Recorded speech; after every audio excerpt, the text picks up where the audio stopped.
Hello, listeners. Welcome to Black Girl in the World. If you don't know me, you will. And if you do, welcome back. Hey, how are ya? I'm doing good. Thank you so much for asking.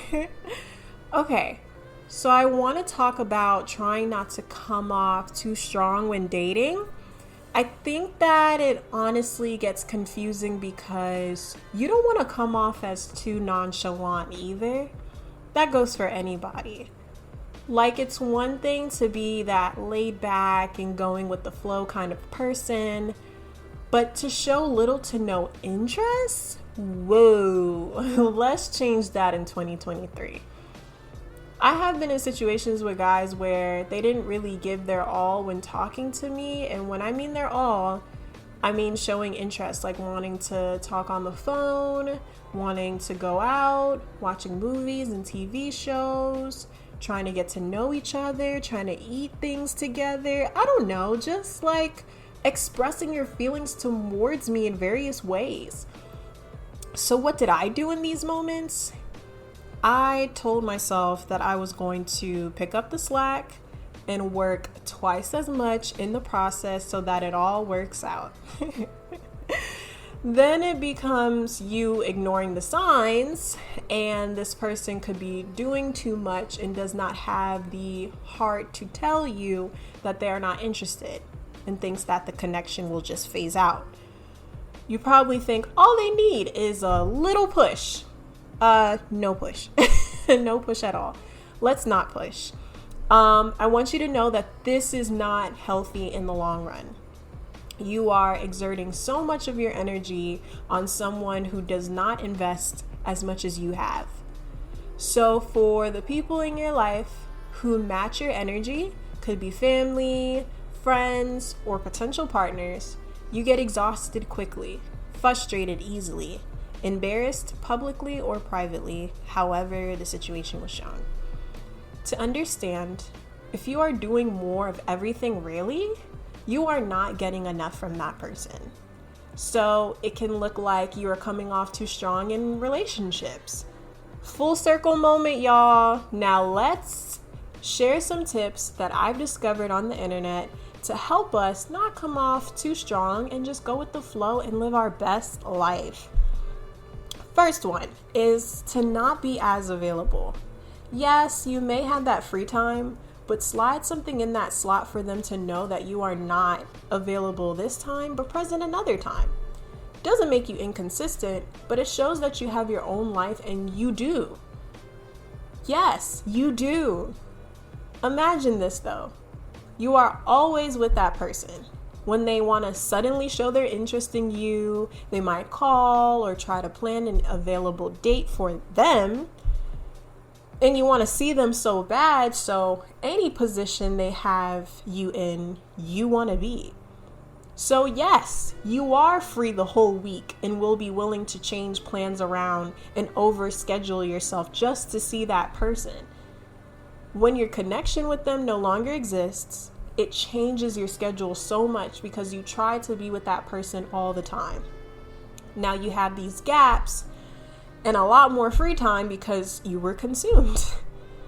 So let's not do that. Second is not to define the relationship so quickly. It's nice to get an understanding of where y'all are in this connection, but honestly, the more you think about the title of things, especially so fresh in the connection, the more you worry it might not turn into a relationship, and that can result in making ultimatums, asking questions that they might not feel comfortable answering right away, confusing each other because one may not be sure right away, but it doesn't mean that they're not interested though. We are supposed to be having fun, you guys. And as much as we want to be in relationships and see ourselves being good partners to someone, all it takes is some time. Time to create a connection and time to give ourselves some grace to do awesome things in our own life. The last tip that I would share that I noticed a lot is giving people space, right? Especially when they ask for it. Now, I will further talk about this because as a person who is anxious, I think of myself during times when space was needed. I'll explain. It can be a whole month where someone is having consistent conversations with you and then it suddenly starts to slow down. They may apologize because they realize they are talking less and being more distant, but there are also examples where people just don't apologize, They come back and talk to you as if nothing happened, or they just ask for space and come back when they're ready, and that is a very scary thing sometimes. You don't want to pressure that person and force them to tell you exactly what's wrong and what happened, but during these times of them taking that break and needing that space, which nothing is wrong with wanting that, by the way, you giving that person the space and not texting or calling as much are thinking a lot of things if you are like me.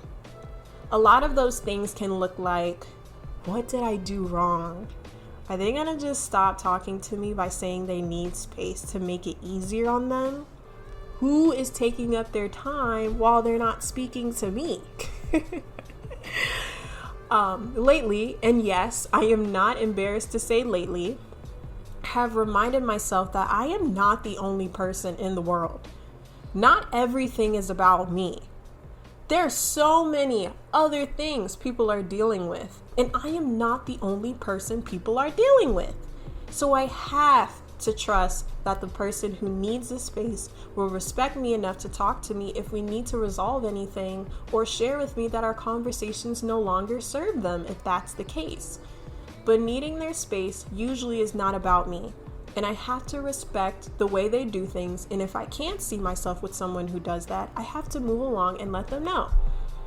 I can't lie though. When someone does take steps back because of what is going on in their own life, it does hurt because you want them to be okay and that they are not around as much anymore. But I would have to honestly be open and okay with that. These 3 tips are things I'm always reminding myself of because it is real and I want to do better moving forward. And if this applies to anyone to make y'all feel any better with this drag at all, I'm still learning not to do these things. It's a habit, and some tendencies still linger, but knowing your worth will get better in time. You are loved, you are capable of loving someone else, and the amazing person you are will find someone who can appreciate your awesomeness. Thank you so much for taking the time to listen, share, subscribe, and comment. Check out the other episodes if you haven't already. All right, y'all, this is my time. Bye.